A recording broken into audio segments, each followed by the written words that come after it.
Oh, Hi, this camp. I'm so happy this worked out kind of because my laptop is crazy and doing a bunch of stuff. So I'm happy this worked yeah, out. me too. Okay, so please introduce us to yourself. Hi, I'm Mike Reed. I'm a local actor and political activist, and worked on a few campaigns and basically just a local Tampa boy. And how do we know each other? We know each other because we did a podcast. Like a month, 2 months ago? But before that, How do we know each other? Did we talk about it already? I'm so sorry. How do we know each other? we both worked at Busch Gardens. That's right. We both work in Michigan, but um, here's another way I think I know you. Did you do like a black and white like short about race or anything like that? Yeah. You played my part. I was supposed to be on that, and I ended up having to cancel. And they brought you in. I remember that. And yeah, because my buddy Nick was in it. Nick Yeah. Graffio. Yeah, and he showed me. He was like, "Yeah, it was actually better with a black woman to play her." I was like, oh, "Okay, cool." So yeah, I actually said it. So you played the part I was supposed to play. That's so crazy. Look, because as I remember, it was last minute, and like look at how life works. That's insane. Or how Isn't it small crazy? Yeah. Tampa is, but we'll talk about that another time. What are Right. your favorite and least favorite memories about Busch Gardens? Oh man. Okay, my favorite memories about Busch Gardens were definitely the performing, a lot of the performing stuff, the stilt walking, the easy access to food. Some of my favorite stuff. My least favorite moments were a lot of the entertainment politics, and I'm not going to Yeah, mention any names, but yeah, yeah. but there was a lot of politics and stuff like that, and I didn't necessarily like how the performers didn't really have a say in a lot of stuff. But that's a lot of in-depth stuff. But yeah, it was probably my favorite stuff, my least favorite stuff. Pretty much the same for me as well. I've been saying this a lot. I miss getting paid to have fun. Yeah, yeah, I miss getting paid to have fun too, man. That's crazy. Yeah, I miss getting paid to have fun. I kind of get paid to have fun now in my current little day job, but I miss the Busch Gardens like whole having fun and entertainment culture. There was like an entertainment culture, and everybody was real close to entertainment. But that was like a good and a bad thing. Yeah, yeah, yeah. Okay. So, does having feminine traits, doing feminine things, make you gay as a male? No, I don't think it does. I don't think so. I mean, there are. I mean, just because you have more feminine traits, and what is feminine traits? Like, what does that even mean? What does feminine traits even mean? Like, if a man can exhibit these same traits, are they uniquely feminine? Because we add the word feminine means something that is uniquely female, and the word masculine are things that are uniquely male. And if both can do either, if men and women or males and females can kind of do either, do those words still have meaning? Because they're not uniquely either or. So Hmm. like I don't really know that your traits define your sexuality. However you act doesn't necessarily define your sex. Because I met dudes who are hella masculine, can lift more than I do, have beards and all this other stuff, whatever like that, and love dudes, love that kind of thing. And I met guys who are more effeminate who love the ladies. So True. I never really thought about that. Does racism stem from capitalism? oh yeah, oh my God, you've gone through some of my face. I think it does. I think like a lot of isms, a lot of stuff comes from capitalism because if you think about it, the whole reason racism, or at least in America, the whole reason for racism against the black culture is to justify slavery. So racism was a way that white folks could feel good. Christian white folks could feel good about owning another person because if you tell them, they're inferior, they're not that smart, they're like children, really. They come from a savage culture, and you're helping to civilize them.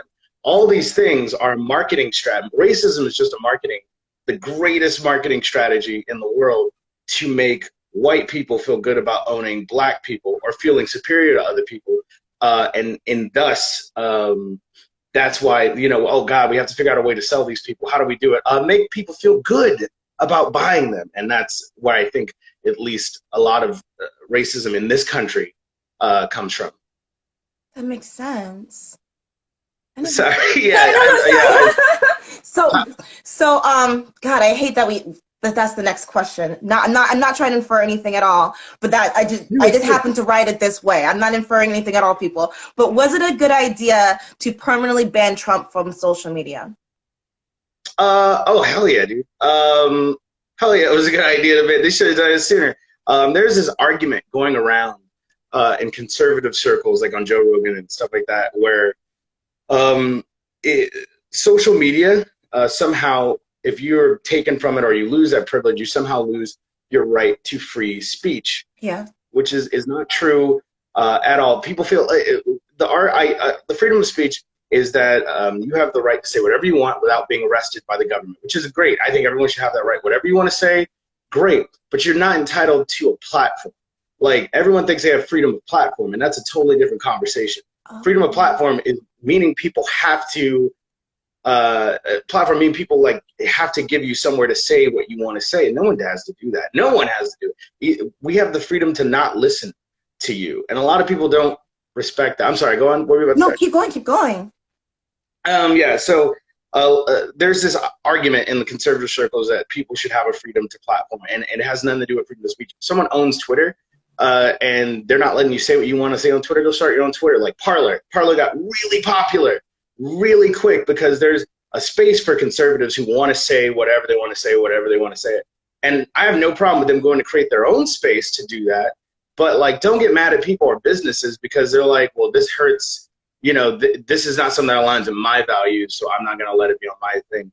But the argument is that Twitter and Facebook and YouTube and things like that are such huge monopolies that taking away someone's access to that limits their freedom of speech. And I just don't agree with that statement because conservatives who seem to be losing their like freedom of speech and being censored are the loudest voices right now in media, or some of the loudest voices in the news, on social media, all these other things. For people who are losing their freedom of speech, they seem to be saying a whole lot.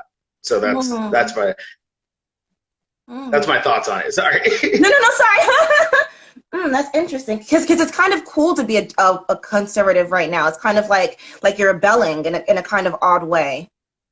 So I don't know. I don't know if it's cool to be. I mean, maybe in conservative circles, I think that idea of rebelling in conservative circles is I'm going against. I'm like, they're feeling like they're the new counterculture is directly because they feel like the most popular culture is more liberal, which I mean, objectively it is. And so people rebel against these. It's not necessarily they rebel against liberal ideas. They rebel against liberals because there's this concept that liberals are weaker, that they're more sensitive, that they're this, and that. But also at the same time, we're more violent. I don't understand. And that is what people are really rebelling against. They feel like, being a liberal is accepting all these ideas about trans and homosexuality and da-da-da-da. Well, I ain't got to accept that. And well, it's about just everyone having their freedom of space and not judging someone because of what they look like or who they choose to have sex with or what they want to do with their life. And so that's the conversation. And unfortunately, in order to get to a place of the middle ground, we got to start talking to conservatives a little bit and trying to bridge that gap, even though I think a lot of conservatives are nuts. But that's just me. Sorry. Yeah. Do you think, okay, I don't know. Do you think America should be the world's police? Oh man, that's such a hard question to answer. Yes and no. Yes and no. When I say that, I mean like, oh man, this is the part of like my ideology where I'm probably a little uniquely conservative, and that sucks. So yeah, being the world police and being over everybody and everything, we're like probably some of the last people that should be because we've done some of our own atrocities as a nation, both internally and externally. So we don't really get to hold the moral high ground, even though a lot of people believe that, uniquely the United States is somehow the most moral, country. Like our values are the values. And I'm like, that's a little backwards. I don't agree with that statement. But when you ask me that question, I think about any other nation, maybe Canada, actually, yeah. I think about any other nation that should hold that title, or should any nation hold that title. And then that becomes an argument of like, well, our culture is like this and their culture is like this. Does that make them wrong? And like, does that make us right? And that's a whole conversation. But should anyone hold that title? Should anyone be the world police? I mean, I'm happy that uniquely American statement about to happen. Sorry. I'm very happy that I live in this country where we do kind of have a military and strategic advantage over most other nations, because that just happens to personally uniquely benefit me, which it doesn't make it right. But I can't say that it's not something that gives me a sense of safety and comfort at night, which is probably something I have to address. It's so weird. You asked me that question, and my mind was like, "Damn, how do I feel about that?" You'll find that a lot of my answers to anything are stream of consciousness, where I'm trying to work it out my damn self. But that's, I think, my answer is I don't know, and but I am happy that we are kind of up everyone's ass. Excuse me, in every nation. No, please curse. Please curse. Oh, cursing is all right? Okay, yes, I've been trying to keep it real cool. No, minors aren't allowed to be my content, which I'm totally okay with. Yes. Okay. The rules of life. Never discuss religion or politics. Should we still keep, should we still keep that rule? No, absolutely not, because then you're not having real conversations and you're not talking about anything, and you end up in these I mean, if you want to personally do it, I'm not saying you should be forced to, like, you have to talk about religion and politics right goddamn now. But no. No, I think that if you limit the range of a conversation and you make you silo yourself off, and that's why we're having some of the issues we're having now, because people didn't talk about Christianity and Islamic faith. So these, conservative Christians are only listening to what they're told, and you don't have a lot of people from the Islamic faith really talking to them, and they're not talking to a lot of people from the Islamic faith. So you have this kind of weird culture and we should be talking about politics, because not talking about politics makes us super ignorant to what's going on. I mean, how many people on the street actually understand what happens in Congress, or how the branches of government work, or how does the executive office work? What does the vice president do? There's so many people who don't even know what the vice president do, and there's so much ignorance to how our basic system of government works. And if you don't know how our basic system of government works, then you're going to get screwed over. You're going to get rolled over on. It's one of the issues we're having in rural states, and like what you call flyover states, is they're getting fed all this media, this conservative media, whatever like that. It makes them feel good, but I don't really understand how our political system works. And the average person really doesn't understand how our political system works. So we have to have those they're hard conversations. They're not easy, but nothing worth doing usually is easy. True. Happy Black History Month. No, that was good. That was good. Happy Black History Month. Happy Black History Month.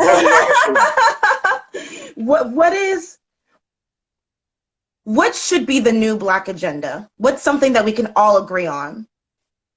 Damn, nothing. All right. Honestly. Nothing. We can't agree on the goddamn. I think we can't even agree on that. I was about to say, I think the only thing we can't agree on is that Black people have it hard in this country. Just as no matter where you come from. I agree with that statement. People like Candace Owens probably don't. But I think that we're not a monolith. I think that we are so diverse. We have so many different ideas. It's not like the Black agenda, which you might think it's not about that. It's about just having our voices heard. Overall, right? I think that and maybe that's a statement most Black people can agree with, is we just overall having our voices heard and having a seat at the table, no matter what your opinion is at that seat, making sure that you have a seat at the table, and we get to make decisions for our own community. We are the only community in America that didn't decide, how we got here, what we wanted to do here, all this other stuff. Our destiny was more or less decided for us.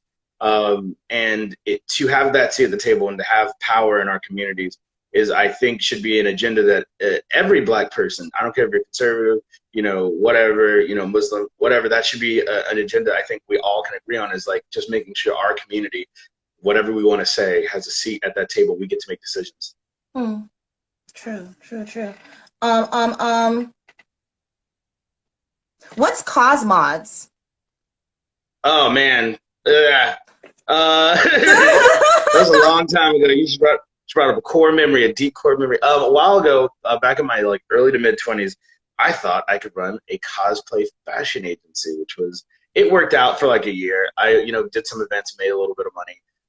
And it was kind of, we did like runway fashion and cosplay kind of stuff. I wanted to see if we could make cosplay fashion runway thing like the next kind of thing. And we did a couple conventions and I got hired around but ultimately it just kind of, it wasn't something I dedicate. I wasn't really like big in the fashion. And as I got older, I realized I wasn't that much into cosplay either. So that's basically what happened to that. And it just kind of died away, but it wouldn't have happened without it. I got to say, this good friend, Aurora Cruz, who kind of helped me set up everything, and basically I was the idea person, and she was the woman who basically brought it all together. So I have to mention her. But yeah, that's what Cosmos was. Oh, word. Okay, so why is WandaVision good?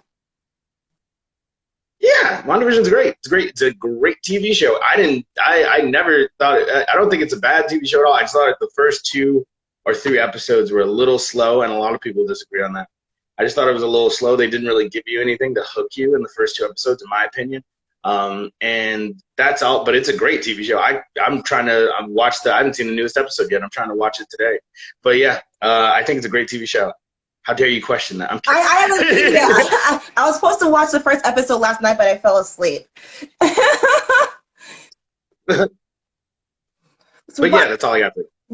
So why do you think we're so obsessed with these superhero stories right now? Oh man, we've been obsessed with superhero. A lot of people think it's not right now. We've been obsessed with superhero stories as a culture for a long time. But you've noticed the resurgence in superhero media and medium after the events of 9/11. They become widely more popular after the events of 9/11. It becomes the movies become a little bit more serious because we as a country start to look for heroes. I think that, yeah, exactly. I think that superhero stories are no matter what medium they are in, are still as important as the day that the first superhero Superman came out. It's these moral tales in order to kind of to combat the things in our everyday world that we maybe don't think about, or it's something we do think about and we just don't talk about it. We don't have a way to really express it or whatever like that. Superman, when he first came out, first superhero ever, a lot of people don't know this. He dealt with corrupt politicians. He dealt with, hey, it's wrong to beat your wife, at a time where people beat their wives. Like the first ever Superman comic book, he was a liberal crusader for justice. And nowadays we turn on the TV, we look at it. There is no concept of a ethics or a moral center a lot of the times. And there are people who say that we hold the moral high ground, but the truth of the matter is that we've gotten so far away from truth and ideas like truth and justice. And what does those things even mean? And the new conversations around justice, I think superheroes help us have these conversations. Like Captain America, Civil War, the movie that came out, is a conversation around, how much power should people have, or can government exhibit. Actually, no, excuse me, not Civil War. Captain America, Winter Soldier is about how much power government should or can exhibit. What is the line between freedom and justice? What are those things? And we should be using Black Panther. Another great example is a conversation around it's the conversation between the African American and the African.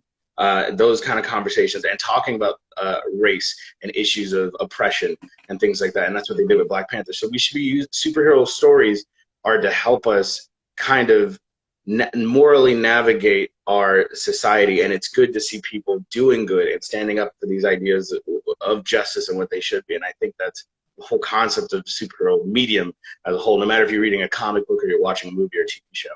Sorry, that's a really long. I have a lot of. No, that was good. That was that. Now, oh wow. Okay. Which is more believable, King Kong being Godzilla, or vice versa? Damn. All right. So if I'm being completely honest, I want King Kong to win but if what is more believable is Godzilla beating King Kong, because Godzilla just has way more abilities and he's nuclear powered. The Godzilla can breathe fire. He's nuclear powered. King Kong is just a giant ape, person thing and a person thing. And honestly, if you look at the scale between like how tall Godzilla has always been versus how tall King Kong has always been, it's kind of, you know, it's a give thing. But did you know this? A lot of people don't know this, and I only found this out last month. King Kong, a lot of people think Godzilla or is the first kaiju, which is the Japanese like giant monster movie. King Kong is actually the first kaiju because they made like this really short, low budget like giant monster movie with King Kong comes to Tokyo or Osaka or something like that, and he was actually the first like kaiju because they saw, oh, he's popular in America, maybe we could make him popular in Japan, and the movie went nowhere. But it's the first kaiju movie, and that if that doesn't happen, then Godzilla doesn't happen. So a lot of people don't know that. I'm sorry. See? Well, no, that's a fun fact. I didn't know that. Okay, so where can we like you, stalk you, follow you, all that fun stuff? Oh, I'm a Mike of Steel 15 on Instagram. You can follow me, Mike Reed, on Facebook. I'm also Mike of Steel 15 on Twitter. You can follow me there. And yeah, I'm basically around. I'm at supermarkets locally all over America. You're at supermarkets everywhere in America. And then final question, okay? Okay. Is it a small world after all? Not anymore. I mean, well, now excuse me, it's a big world, but we've made it smaller with things like this, Instagram, social media, things like that. We've made the world a lot smaller. There's not a whole lot of new frontiers, and the world, we're closer than ever, but also further away than ever in a weird way. Yeah. Because we're not really, we have all these ways of communication, but we're not really communicating. But I think the world has gotten a lot smaller. Thank you. Sorry, that's all I got. Sorry. No, that was good. That was so good. It's true, though. It's true. You're so freaking smart. What school did you go to? Not my school. Oh, man. High school or college? Because I dropped out of college. Because I went to Gaither High School, and then I went to that makes sense. I went to USF, and then I dropped out. And like about 2 years into it, I was like, I want to go and see the world, and so I did that. I wish I had done that. Yeah? Yeah. How's your degree? Are you living your degree right now, or no? How's that working? No, definitely not. my degree is in My wife's the same way. My wife has a business degree, and it's not living her degree or their degree, excuse me, their degree at all. But yes, did you have any more questions for me today? No, that's it. Okay. Thank you so much for your time. This was very educational for me. Thank you so much. You have a good one, all right? You too.